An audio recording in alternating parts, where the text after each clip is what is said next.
He sido inmensamente feliz 2 veces en la vida. La primera, cuando conocí a Josh. Soy Josh. Yo a Iris. Y la segunda, cuando lo maté.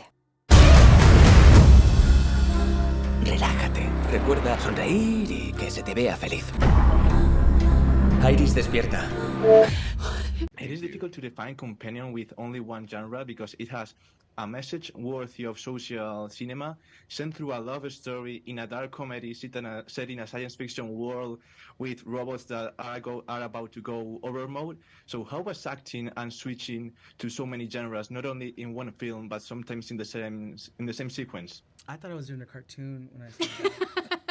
And then found out that it was that, and you described it so perfectly. Yeah. That was what no, it's actually really cool because we don't get to see that often, especially with comedy and thriller and suspense and horror. So all those combined was really wonderful to play. And then with this cast, like, we literally were at camp every day. It was just and it was just fun. It was just fun. It's it has to be the perfect formula. The cast has to be really great and great at what they do. The script has to be strong, the story and the message, and I think we're lucky we nailed it all around.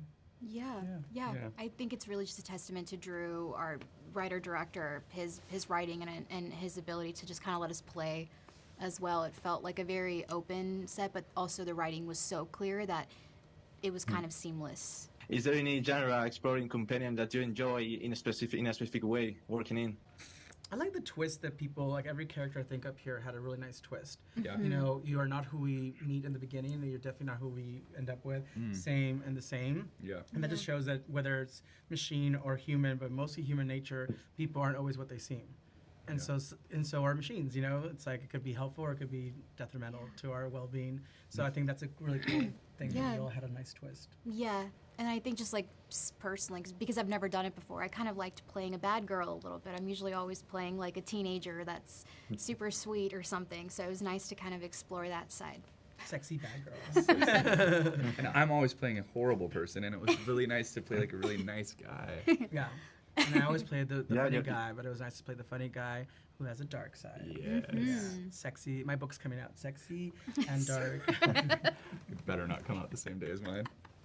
Companion is a perfect example of why horror and science fiction are ideal genres to address important social issues. Yeah. Why do you think these genres succeed in sending messages to the audience without giving up their enjoyment?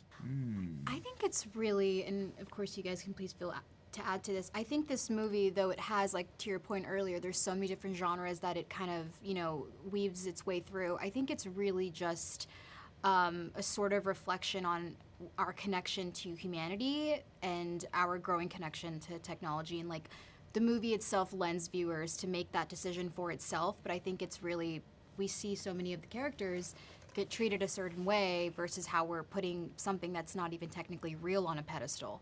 And what does that say about us moving forward? And I think as we go closer to technology, maybe and we're how going we treat further. each other, like you said, like Yeah. like machines. Like there's a scene in the movie where, when I was reading the script, really stood out to me, where it's like someone's being sweet and, you know, Sophie's character is being really nice and like, I love you and blah, blah, blah. And it's the idea that their partner goes, go to sleep, you know, and this idea of that is like, do we talk to our partners in a way that it's like, there's no, like it's just like another piece, another property, and then we treat our partners that way sometimes. So that was kind of eye-opening for me when I was reading that. So yeah, you're right.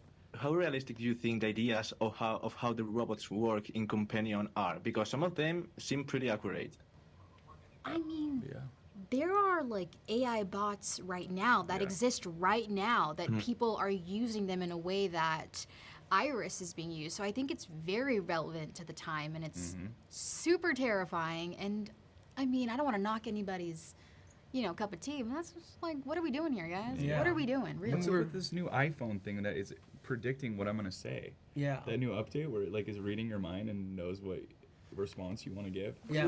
We just need to start reading more books and watching more movies. I was gonna save it to, you know, to the press, but I'm a robot. What? Yeah. Go to sleep. He sido inmensamente feliz 2 veces en la vida. La primera, cuando conocí a Josh. Soy Josh. Yo a Iris. Y la segunda, cuando lo maté. Relájate. Recuerda sonreír y que se te vea feliz. Iris, despierta.